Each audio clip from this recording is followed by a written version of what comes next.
The million-dollar check that wasn't worth a single cent. There was a man named Arthur, a high-powered CEO in New York City, who thought everything in this world had a price tag. Everything. One afternoon, he was sitting on a park bench, looking at his gold watch, when he noticed an old man feeding pigeons. The old man looked happy, truly at peace. Arthur, being the type of guy who couldn't help himself, walked over and said, "Old man, I bet you'd sell that piece of yours for the right amount of cash." The old man just smiled, threw some birdseed, and said, "Money can't buy what I have, son." Arthur laughed. He pulled out a checkbook and wrote a number, $1 million.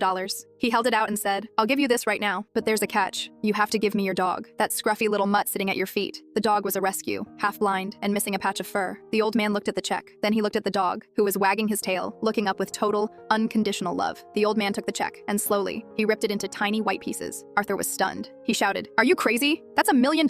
You could buy 1,000 purebred dogs for that." The old man stood up, patted his dog on the head, and looked Arthur dead in the eyes. "You see," he said quietly, "you think you're buying a dog, but I'd be selling a family member. And if you think $1 million is enough to replace a soul that loves you, then you're the poorest man I've ever met." Arthur stood there, in his $5,000 suit, feeling completely empty. Because for the first time in his life, he realized that the best things in the world aren't things at all.